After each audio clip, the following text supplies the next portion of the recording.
Now we're looking at a striker. Arsenal want to move to phase 5 of the transfer window. Phase 1 was when we brought in the likes of Aaron Ramsdale, actually Thomas Partey, sorry, and Gabriel Magalhaes. Phase 2, Ramsdale, Odegaard, Benjamin White. Phase 3, we brought in Jesus, Zinchenko. Phase 4, Declan Rice, Kai Havertz. Phase 5, centre forwards. Should we look at goals? Should we look at general ability for a player as we enter phase 5? Goals. Precisely goals. Yeah, that's interesting. Because personally, I've said this. I went back 10 years, 10 consecutive years in the Premier League, and I looked at all the winners in those years, the winners of the Premier League. Most of the teams had a number 9. So you look at Vardy at Leicester. You look at Diego Costa at Chelsea. You look at Erling Haaland. You look at Salah at Liverpool. So they always have. It's only Manchester City who have done it without like this kind of 30, 20, 5 goal scorer, right? Before the arrival of Erling Haaland. And I'm like, do you think, does that hinder Arsenal's progress? Probably. Does that hinder our chances of winning, silverware? Probably before we get to phase 5. We can have the best decorated, game. Yeah. Because I think we enter each and every match for Arsenal, expecting Arsenal to possess. Yeah. That is okay. Sure. Creating as many chances as possible, even if it is against Man City. Yeah. We try our level best. Yeah. The only point we have is that we will need someone who makes the chances created. It worked for Man City for some good time, and the sources were many. You had the Gundogan, by then you had the Sterling, you had De Bruyne, you had all of those guys, and they could net. Yeah. Actually, I think. But at the end of the day, the season where Riyad Mahrez was their top scorer before the Erling Haaland came in, and then there's a season where Raheem Sterling was the top scorer, and then there's a season where I think Gundogan as well. Yeah. So my point is, you might be having all these guys, the likes of Saka contributing last time. We had the Saka, 15, Odegaard, 15, and Martinelli, 11. All of them combined. But we shall need someone who can net 20 and above. You see, Man City also, they saw it that it is now time for them to get a goal scoring machine. That's why they ended up having Haaland. Yeah. So we need someone who can convert at the conversion rate that is convincing. Yeah. Yes. I absolutely agree with you. So let's talk about some of the names that we are considering and some of the names that I would love Arsenal to consider. We'll start off with Evan Toney, who has been rumored to be an Arsenal target for January. I personally don't think it's going to be a January signing. I think Arsenal will start the groundwork. We have already started the groundwork, in my opinion. Just like we did with Rice. 6 months of groundwork, and then it becomes easier in the summer. Evan Toney is a Premier League proven striker. He's done it in the Championship, and he's a huge number scorer. At times these days, it's rare to find those players. He's proven, and then he's in huge numbers, like 20+ goal scorer. If he can score 20 at Brentford, I think there is a player in there. Do you think he's our best shot, Evan Toney? Evan Toney is okay. With me, he would have been okay, actually. But I'm not seeing Evan Toney as a typical Arsenal striker. I'm not seeing him. Look at Brentford and the type of football they play. I don't see Evan Toney coming in Arsenal's style of play. You see, for us, we expect that maybe Jesus is going to be there, standing between 3 men and trying to hold the ball, waiting for Bukayo Saka and maybe Odegaard or Martinelli to join him. Yeah.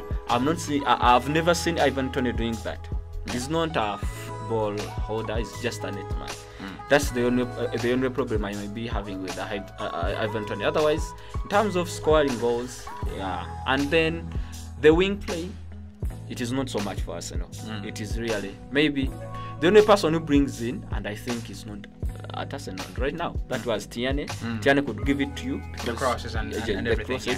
And all that. But Evan Toney would work partially, but I don't believe would be the best shot for Arsenal. Yeah, actually, I wouldn't take him as a best shot personally as well.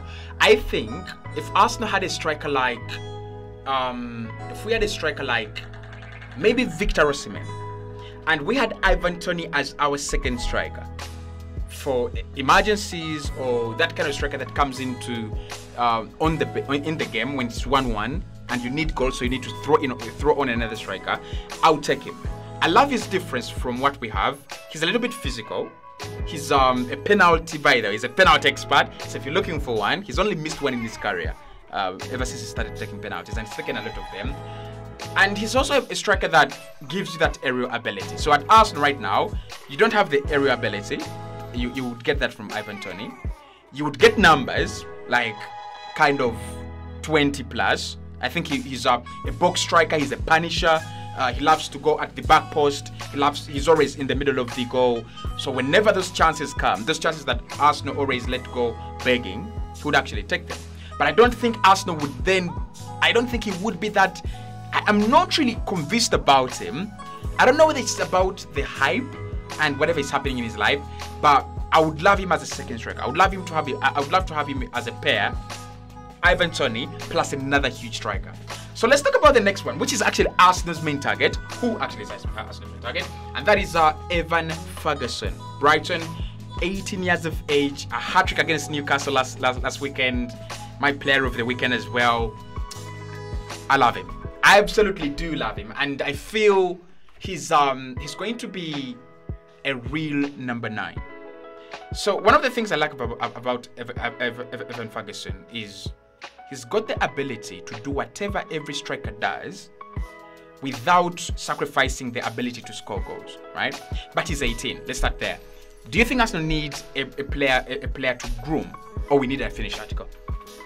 It is tricky in a way that, one, we are looking at Arsenal that has been telling us we've been building. We are trusting the process. Right now, we are trusting the process. We feel like we can no longer wait any longer. We are no longer in the building phase. Yes. Yeah. We feel like young people like Gabi are now progressing. The likes of Saka, the likes of Odegaard, Ramsdale. Exactly. Yeah. They have started delivering. I don't know whether we have people outside there who will be waiting, holding up to someone to pass 50, fit into the squad and then start netting the goals. But for Fergie, I feel like we are not going to wait for some good period of time. It will not be that lengthy. According to the way I saw this guy playing against Newcastle, it felt like this guy was ready.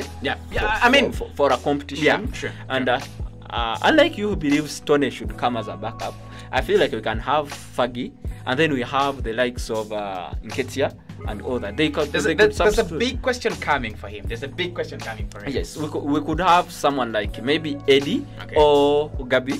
Yes, Gabi Jesus. The two one can be a backup for the other. Yeah. But I don't know. I don't know whether Arsenal can drop Gabriel Jesus right now for Ferguson. Yeah, exactly. That is question number 1. That's the point. That is question number 1. And would I drop Jesus for Ferguson? I would. I would absolutely do it. And the reason why I would do it is I think Evan Ferguson has got the ability to give us what Jesus gives us, plus goals. I'll do it. I wouldn't swap. Listen, this is a controversial thing. I wouldn't swap Jesus for Osimhen. I wouldn't swap him for Osimhen because Osimhen does not give me quarter of what Jesus gives us, and therefore it would be different. But I would swap him for Evan Ferguson. There is something I want to show you, Cossy. See, the only problem you face with Jesus is okay. He's injury prone. You know that. Yeah. Maybe that is the only time Fergie will get that time to convince us. Yeah. And also, Jesus is a very poor finisher. So if the game is at 80 and you need a goal, we've seen time and again, Mikel takes him off and then brings on Eddie Nketiah. There's a reason why he does that. But I feel like Jesus is more of a number 10 than a striker. No and I believe if we were still back in those days, like I was telling you, with Wenger, the story would have been different. Very, very different. You think Jesus is more like a Dennis Bergkamp kind of exactly. Style? He'll give you that one goal, but it's more of giving an assist to someone to finish. So I feel like Fergie and Jesus can be on the same pitch, but it means it will cost one player. Yes, to be off the pitch. And who is that one? That's the question. That's the question. But there's another bigger question. Brighton value Evan Ferguson at a minimum of £100 million. That's around 113 million euros. Should we splash the cash on him? Should Arsenal blindly go, he's the future, he's not yet done it for 5-6 seasons like Hurricane or Ivan Toney, but he is the future. 100 million, there you go. I would go for him. 100 million? Exactly. 18 years of age? I would go for him. For 2 reasons. It's a huge risk, you know. It's a huge risk. It's a very huge one. Yeah. But there are 2 reasons as to why I could go for him. Yeah. One, his skills. And 2, the age. He's still young. Can be a project for almost more 8 seasons. Yeah. Actually, so, you have 10 years there. If you sign him, you have 10 years. Unless you decide to sell, yes, you have 10 years there. So that's why I would go for him. And then, we've seen Pepe. Almost disappointing everyone. I don't know whether I was really disappointed by Pepe. I wasn't. But it depends on the expectations. I did not expect a lot from him. Depends on the expectations. But for Fergie, I would go for 100 million. 100 million. He said he would go 100 million for Ferguson. I wouldn't. I love him. I really, really do. I think at 18, and if he scores 25 goals this season, I think I would be willing to spend like 90 million or even 80 million. 100 million for an 18-year-old is huge money. Like, huge money. I've seen, how old was Kylian Mbappe at the time? I think by that time, because he's 23 now, he's spent like 5 seasons. So he was around 18 as well, 18, 17. And how much did he cost? Upwards of 150 million. Exactly, that's what I'm talking about. If you want class, leave alone Manchester City was very lucky to get Alan that cheap. Yeah, and right Julian Alvarez as well. Yes. So if you want class right now, the one I'm seeing Ferguson, because I'm looking at Ferguson, who is going to change the next 2 seasons into a goal machine. I feel like it is not a lot of money for him, because he's someone who can go for up to 150 or plus. So I feel like Fergie would work for me more than other options. And then you have either Jesus or Nketiah as a backup, or you could drop one of the guys on the pitch, and then you have Jesus playing as number 10, and then Fergie leading the line. Simple. Victor Osimhen is another option, guys. Victor Osimhen is another option. The other one I won't talk about, I'll talk about, probably when we do the list of strikers that, Arsenal we'll be looking at, is, Giacomo Raspadori. But I like Victor Osimhen. And why I like Victor Osimhen is he is made of goals. So I've seen him in the Italian Serie A score every kind of goal a typical forward has got to score. Tight spots, spinning in behind, running off the shoulder, difficult headers, easy goals. Actually, it's one of the reasons I like about him is he made Kavica Kvaratskhelia a top creator last campaign. He scored the easy goals, the top-ins. He's always there, right? Arsenal missed that. We don't have that guy that can guarantee you 10 easy goals every season. I think apart from Odegaard, who literally is always there and will tap it in, we don't have that striker. But my problem with Victor Osimhen is he doesn't provide the extra curricular pressing and running around of Gabriel Jesus. He's also, according to Aurelio De Laurentiis, the president at Napoli, he's not for sale for anything below 150 million. An offer came in from Saudi Arabia, it was below that, and it was turned down. Okay, I know you love Osimhen because we've been interacting, Yeah. So I know that, and I know you would be very excited if you joined Arsenal. How did? You wouldn't be. Wait. You're the only person on this planet that wouldn't take Victor Osimhen in their team. I'm telling you that. Out of 7 billion or 8 billion people on this planet, you're the only person. I'd leave him for 2 reasons. One, The first reason is a switch. Okay. You know, Italy we are talking about today is no longer the Italy. Yeah, sure. The Lazio has watered down. It is no longer intense the way it used to be. Sure. Right now, I'm not thinking about, you know, all people, just look at all clubs that has been buying those expensive players from outside the Premier League, and the way these guys have failed to transform into what they thought. The only benefit Arsenal has with the likes of Rice that are expensive but trying to deliver is that guy has been switching from a Premier League club to another Premier League club. We've seen the likes of I would use Jadon Sancho. Yeah. From Borussia Dortmund to United. You've seen the likes of Timo Werner. Yeah, Timo. Was he a bad signing? Was he such a bad signing? Because I wanted him at Arsenal. I really did. It was not bad, though it was not that perfect signing for the club. It just didn't Chelsea. It just didn't work. For Chelsea, it was not perfect because you know the type of forwards Chelsea have been having. Yeah. Drogba, Costa, Diego Costa. Yeah. Then back then they had this black guy that's called, I'm forgetting. Was it Carlo or something? I'm forgetting the name. But you see, the type of their forwards, they are always those energetic fighting moves on the pitch. And you brought the luxurious one who was enjoying diving and all that. So it was more of an off switch for Chelsea. Yeah. But I've been just showing you an example of guys that have come very hyped into Premier League. And all of a sudden... Do you think Osimhen has this kind of, you know, hype on him? I think it would have been worse if he was in Premier League. It would have been worse with English media and all that. But those are the only backgrounds as to why I would not like Arsenal to spend over 120 plus millions on Osimhen, because guy is not proven. You tell me Haaland was not. Haaland is playing for Klopp, for Pep Guardiola. We have only one Pep Guardiola on this planet, and this guy, of course, I've seen him also making mistakes in his buys and having those panic buys, but there are not so many like other coaches. So I believe it is better and wiser to take someone who has tested the league. That's why I would go for Fergie other than him. Other than Victor Osimhen. Exactly. Because I believe this guy has tested the challenge and he knows if you're going to sharpen some things, you'll be teaching a youngster and then who has tested. Yeah, and probably by the time you bring him in, he's played almost against each and every defender in the league. So he knows the dynamics of each and every defender. Exactly. That's what I'm talking about.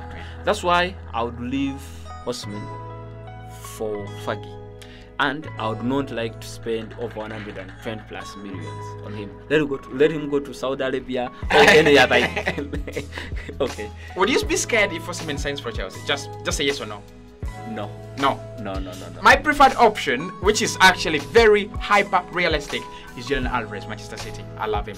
I think he's not a physical player, but he's quite an intelligent player. Very intelligent as a striker. And I look at him as a potential replacement of Kun Aguero in the future. Or the worst he can become is the current version of Lautaro Martinez. That is how much I rate him as a player. But I'm not seeing City leaving him. Oh, it's like I said, it's hyper reality. It's virtual. It's really virtual. It's I've tried to follow him. It's not bad. Yeah. I like the way he engages in the play and all that. But I'm not seeing, really. I don't want to discuss it because I know it is something that is hard to see. See that City is going to wake up one day and sell that talent. I'm not seeing it. So. But I think if Arsenal got a player like Julian Alvarez, he's got that ability. He's got that goal-scoring ability, and I can see him at a club like Real Madrid someday. He's got that goal-scoring ability, and then he's got so much to his game. I think he's the perfect replacement of Gabriel Jesus. He's played at right wing, he's played at left wing, he's played behind Erling Haaland. He's literally played as a number 9 for Argentina, ahead of Lautaro Martinez at the World Cup. I was very shocked that the World Cup didn't consider him for Young Player of the Tournament, because I thought he was so good, right? He was very good. The only thing I'll be scared about him is that the club Precisely, the club. Manchester right now, they cannot risk to give you such an asset. Yeah, Arsenal became a direct opponent. They've already said. Arsenal is arriving. Yeah, they've already to said Manchester. we are limiting. This summer alone, they've refused to give us Cancelo. They've also refused to give us Aymeric Laporte as well. So it shows that there is a real boundary. The bridge has been cut down. Depending on what happened last season and the way you saw Arsenal almost taking the trophy from Man City, I don't think right now Man City can risk to have any substantial signing coming directly from Manchester to London. I'm not seeing it. I'm not seeing it. Well, guys, there you have it. We've discussed all about Arsenal. Of course, you can join us in the comment section below. We are always talking Arsenal on this channel. Of course, the big talking points in this one, Arsenal need a striker in phase 5. Who is the preferred option? He's just turned down Victor Osimhen. He's the only guy to turn down Victor Osimhen to his club. Like, even Bayern thought about him, but it was the price that actually cut them off. We've also talked about Kai Havertz, Leandro Trossard and Emil Smith-Rowe, who starts ahead of the other, and the preview to the UEFA Champions League. You can join us in the comment box below to find out and give your reaction to all those topics, and we'll speak to you right in the next one. We say bye-bye.